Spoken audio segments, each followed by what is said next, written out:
So yeah, here I want to tell you a new story. Why we do not prepare for earthquake.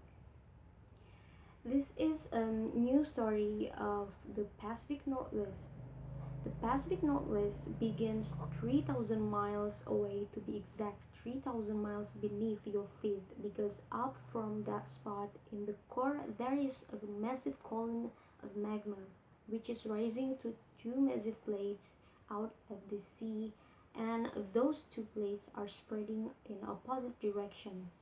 But their journey is the same right now. The Wandufuka plate is sliding right underneath your feet in the exact same way that the Pacific plate is sliding beneath Japan. Now the story doesn't end there because that plate is as it dives, the frictions and the tap causes it to melt becomes a pool of magma. It raises to the surface and creates a landscape. So this process created Mount Fuji.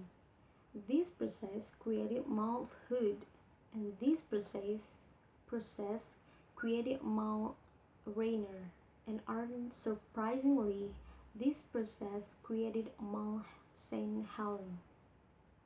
This process is called subduction.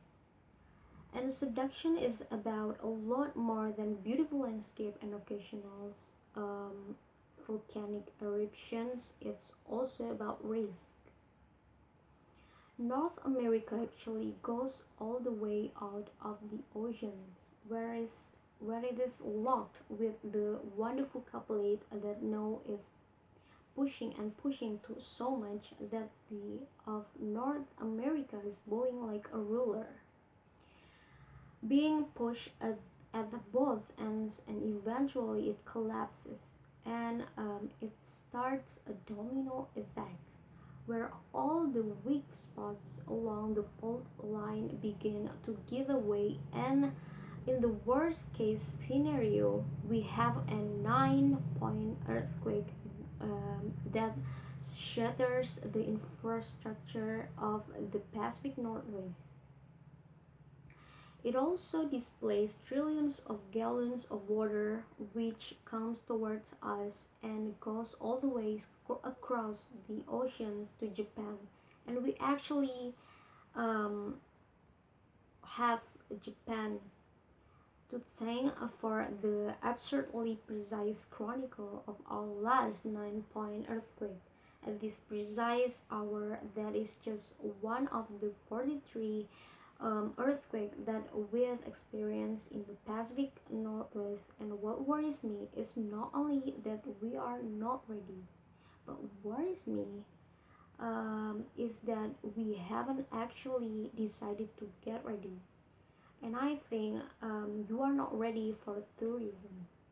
I think reason number one is um, you think that you don't know what to do, and I find that deliciously ironic, because you just learned in the last 10 years that the the act of subductions which we see here can cause destructions like this. That's new information to you, but your true culture is founded in the lasting gem of subductions, which is those mountains. So these mountains are the reason you stay in Oregon. These mountains are the reason you move here from the Midwest, and these mountains are part of our culture, warehoused in the form of camping. So let's take a baby step. Real camping is when you willingly go to a remote place for an extended period of time without any services. We've always known how to go camping. We just don't feel ready for camping to come to us. Being earthquake ready means being ready to spontaneously camp in any of the place you find yourself: home, work, car. It also means having a hell of a lot more water than you would ever have on hand in Kansas, and it means being ready to find your family when the bridges are down and the phones are out. That makes no sense that you just display to yourself is what I call the common sense gap. When, as a culture, you know what the smart thing is, but you don't expect each other to do it. That's the common sense gap. So, how do we bridge the common sense gap? We bridge the common sense gap by building what is called permission structure. So, what you gonna do after your lead today? You're gonna prepare just a little, build a little kit, build a little bit of water, start putting together that family plan, and then you gonna do something kind of interesting. You're actually going to share that information with your loved ones, with your circle, and you don't expect the next thing to happen, but this is what happens after you start sharing this information. All the closed papers start to come out. Now listen, you are preparing and secret because you think you're gonna get made fun of, which is a weird cultural phenomena. But as you repeat that exercise of building permission structures over and over and over, what happens if is you have begin to normalize preparedness, and the moment it becomes normalized it becomes expected, and as soon as we expect this of each other, we have something new. We have a new culture. Culture is simple.